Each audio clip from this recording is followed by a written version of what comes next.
অনেক সমস্যাতে আছেন, বিপদে আছেন, কষ্টে আছেন। এই ছোট্ট একটি আমল যদি করতে পারেন নিয়মিত, ইনশাআল্লাহ, তাহলে আপনার সমস্যা, আপনার বিপদ জীবন থেকে দূর হয়ে যাবে। প্রিয় ভাইরা আমার, যখনই আপনি কঠিন সমস্যাতে আছেন, সমস্যা আপনার পিছন ছাড়তে চাইছে না, তখন আপনি বেশি বেশি করে দুরূদ শরীফ পাঠ করবেন। আর দুরূদ শরীফ পাঠ করার পরে আল্লাহর ইসমে আজম নাম ধরে দোয়া করবেন।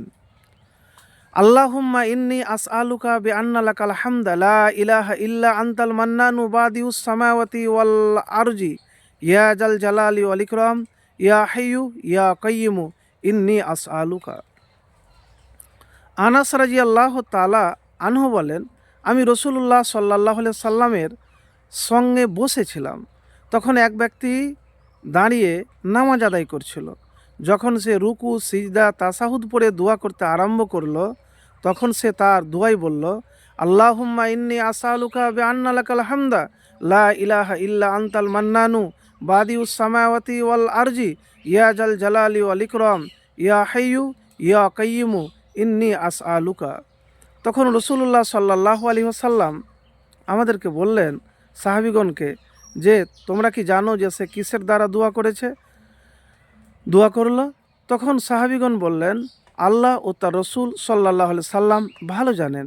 তখন রাসূলুল্লাহ সাল্লাল্লাহু আলাইহি সাল্লাম বললেন, যার হাতে আমার প্রাণ তার শপথ, সে আল্লাহর ওই ইসমে আজম দ্বারা দোয়া করেছে, যা দ্বারা দোয়া করা হলে তিনি তা কবুল করেন, আর যা দ্বারা কোনো কিছু চাওয়া হলে তা তিনি প্রদান করেন। তো প্রিয় ভাইরা আমার, যখন আপনি খুব কঠিন সমস্যাতে থাকবেন, এইভাবে আপনি মুনাজাত করুন এই ইসমে আজম ধরে। ইনশাআল্লাহ আপনার সমস্যা জীবন থেকে দূর হয়ে যাবে। কিন্তু আপনাকে মনে রাখতে হবে যে কখন নিরাশ হবেন না। যখন আল্লাহর কাছে দোয়া করবেন তখন নিয়মিত করবেন। কখনো আপনি হতাশ হবেন না। কেন? যে আপনি দোয়া করেছেন আল্লাহ রাব্বুল আলামিনের কাছে, আপনার রবের কাছে, আপনার রব আপনাকে দিবেই। আর এই দোয়াটি আপনি বেশি বেশি করে পড়বেন নামাজের পরে, সালাম ফেরানোর পরে, সব সময়। লা ইলাহা ইল্লাল্লাহুল আজিমুল হালিম, লা ইলাহা ইল্লাল্লাহু রব্বুল আরশিল আজিম, লা ইলাহা ইল্লাল্লাহু রব্বুস সামাওয়াতি ও রব্বুল আরজি ও রব্বুল আরশিল কারীম। কেন?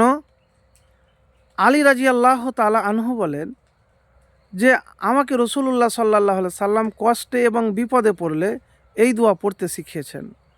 তো প্রিয় ভাইরা আমার, এই যেই দুইটি, একটি দোয়া আর একটি আমলের কথা বললাম, যদি নিয়মিত করেন, আপনি মুনাজাত করেন, মুনাজাতের মধ্যে ইসমে আজম ধরে এবং পড়ে আপনি যদি কি করেন, আল্লাহর কাছে চান, দোয়া করেন, দোয়া কবুল হবে। আপনার জীবনে যে কষ্ট রয়েছে সে কষ্ট দূর হয়ে যাবে। প্রিয় ভাইরা আমার, আমল তখনই আপনার কবুল হবে যখন আপনি পরহেজগার মুত্তাকি হতে পারবেন। কষ্ট মানুষের জীবনে আসবেই, আর আল্লাহ রাব্বুল আলামিন বলেছেন কষ্টের পরই সুখ আছে। তো ইবাদত যখন আপনি করবেন, দোয়া যখন করবেন, কষ্ট করে নিখুঁতভাবে করিয়েন। কখনো নিরাশ হবেন না, হতাশ হবেন না, নিয়মিত করে যান, আশা ছাড়বেন না। ইনশাআল্লাহ আপনার যে সমস্যাতে আছেন সেই সমস্যাগুলি মুনাজাতের মধ্যে আল্লাহ রাব্বুল আলামিনকে বলুন।